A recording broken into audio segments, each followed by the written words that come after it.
ಬಾಣಂತಿಯರಿಗೆ ಮಾಡುವಾಗ ಈ ಒಲೆ ಬೆಲ್ಲ ಹಾಕಬೇಕು. ಹಾಯ್ ಹಲೋ ನಮಸ್ಕಾರ ಸ್ನೇಹಿತರೆ. ಇವತ್ತು ನಾನು ಬಾಣಂತಿ ಮದ್ದು ತಾತಾಯಿ ಗಂಜಿ ಅಂದರೆ ಸಬ್ಸಿಗೆ ಬೀಜದಿಂದ ಮಾಡಿದ ಗಂಜಿ ಇದು.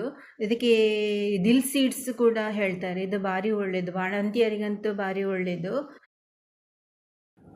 ಹೆರಿಗೆ ನಂತರ ತಾಯಿಯ ದೇಹಕ್ಕೆ ಅಗತ್ಯವಿರುವ ಶಕ್ತಿಯನ್ನು ಇದು ನೀಡಿ ಗರ್ಭಕೋಶವು ಬೇಗನೆ ಹಳೆಯ ಸ್ಥಿತಿಗೆ ಬರುವಂತೆ ಸಹಾಯ ಮಾಡುತ್ತದೆ. ಜೀರ್ಣಕ್ರಿಯೆಯನ್ನು ಕೂಡ ಸುಧಾರಣೆ ಮಾಡುತ್ತದೆ. ಮಗುವಿನ ಗ್ಯಾಸ್ಟ್ರಿಕ್ ಸಮಸ್ಯೆಗೆ ಪರಿಹಾರ ಇದೆಯೇ ಈ ಗಂಜಿ. ಇದಕ್ಕೆ ತಾತಾಯಿ ಗಂಜಿ ಅಂತ ಹೇಳ್ತಾರೆ. ದಕ್ಷಿಣ ಕನ್ನಡದವರು ಹೆಚ್ಚಾಗಿ ತಾತಾಯಿ ಗಂಜಿ ಅಂತ ಹೇಳ್ತಾರೆ. ಇದನ್ನು ಬಾಣಂತಿಯರಿಗೆ ಹೆಚ್ಚಾಗಿ ಕೊಡ್ತಾರೆ. ಬೆಳಿಗ್ಗೆ ಬಿಸಿ ಬಿಸಿಯಾಗಿ ತಿನ್ನಲು ಇದನ್ನು ಕೊಡ್ತಾರೆ. ಇದನ್ನು ಬಾಣಂತಿಯರಿಗೆ ಅಲ್ಲದೆ ಆಟಿ ಸಮಯದಲ್ಲಿ, ಆಟಿ ತಿಂಗಳಲ್ಲಿ ಹೀಗೆ ಕೂಡ ತಿಂತಾರೆ, ದೇಹದ ಉಷ್ಣತೆಯನ್ನು ತಂಪು ಮಾಡಲು. ನೋಡಿ, ನಾನಿಲ್ಲಿ ಮಾಡಿದ್ದೇನೆ. ಇದು ಹೇಗೆ ಮಾಡಿದ್ದೇನೆ ಬಂದು ನೋಡೋಣ. ಇಲ್ಲಿ ನಾನು 2 ಚಮಚದಷ್ಟು ತಾತಾಯಿ ಬೀಜವನ್ನು ತೆಗೆದುಕೊಂಡಿದ್ದೆ. ಅಂದರೆ ಸಬ್ಸಿಗೆ ಬೀಜ ಇದು. ಸಬ್ಸಿಗೆ ಸೊಪ್ಪು ಉಂಟಲ್ಲ, ಅದರ ಬೀಜ. ಅದನ್ನು 2 ಚಮಚ ತಗೊಂಡಿದ್ದೇನೆ. ಅದನ್ನು ಚಂದ ಮಾಡಿ ನೀರಲ್ಲಿ ಈಗ ತೊಳಿಬೇಕು. ತೊಳೆದು ಆಗಿದೆ. ಈಗ ಅದನ್ನೊಂದು ಮಿಕ್ಸರ್ ಜಾರಿಗೆ ಹಾಕಿ ನುಣ್ಣಗೆ ರುಬ್ಬಿ ಪೇಸ್ಟ್ ಮಾಡಬೇಕು. ಸ್ವಲ್ಪ ನೀರನ್ನು ಸೇರಿಸಿ ನುಣ್ಣಗೆ ಪೇಸ್ಟ್ ಮಾಡಬೇಕು. ನೋಡಿ, ಇಲ್ಲಿ ಮಾಡಿದ್ದೇನೆ ಪೇಸ್ಟನ್ನು. ಇದನ್ನೊಂದು ಕಪ್ಪಿಗೆ ಹಾಕಿ ಇದನ್ನು ಸಪ್ರೇಟಾಗಿ ತೆಗೆದಿಡ್ತಿದ್ದೇನೆ. ಈಗ ಇದಕ್ಕೆ ಬೇಕಾದ ಗಂಜಿಯನ್ನು ತಯಾರು ಮಾಡೋಣ. ನಾನು ಸ್ವಲ್ಪ ಒಂದು ಅರ್ಧ ಲೀಟರ್ನಷ್ಟು ನೀರನ್ನು ಕುದಿಯಲು ಇಟ್ಟಿದ್ದೇನೆ. ಅದಕ್ಕೆ 1 ಕಪ್ಪಿನಷ್ಟು ದೋಸೆ ಅಕ್ಕಿ ಅಂದರೆ ಬೆಳ್ತಿಗೆ ಅಕ್ಕಿಯನ್ನು ಚಂದ ಮಾಡಿ ತೊಳೆದು ಇದಕ್ಕೆ ಹಾಕ್ತಾ ಇದ್ದೇನೆ.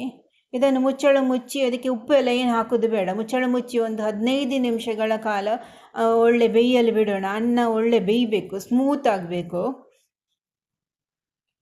ನೋಡಿ, ಸಾಫ್ಟ್ ಆಗಿದೆ ಅನ್ನ, ಬೆಂದಿದೆ ಕೂಡ. ಈಗ ಇದಕ್ಕೆ ನಾನು ಅರೆದಿಟ್ಟ ಸಬ್ಸಿಗೆ ಬೀಜ ಅಂದರೆ ತಾತಾಯಿದ್ದು ಪೇಸ್ಟನ್ನು ಇದಕ್ಕೆ ಹಾಕ್ತಾ ಇದ್ದೇನೆ.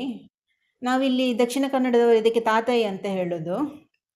ತಾತಾಯಿ ಗಂಜಿ ಅಂತ ಇಲ್ಲಿ ನಮ್ಮ ಮಂಗಳೂರಲ್ಲಿ ಫೇಮಸ್ ಇದು. ಇದನ್ನು ಹಾಕಿ ಈಗ ಒಂದು 5 ನಿಮಿಷಗಳ ಕಾಲ ಮುಚ್ಚಳ ಮುಚ್ಚಿ ನಾನು ಬೇಯಲು ಇಡ್ತಿದ್ದೇನೆ.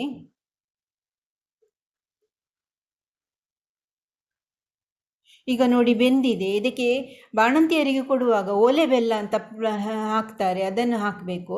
ನಾನಿಲ್ಲಿ ನಾರ್ಮಲ್ ಬೆಲ್ಲವನ್ನು ಯೂಸ್ ಮಾಡಿದ್ದೇನೆ. ಬಾಣಂತಿಯರಿಗೆ ಯೂಸ್ ಮಾಡುವಾಗ ಇದು ಓಲೆ ಬೆಲ್ಲ ಹಾಕಬೇಕು.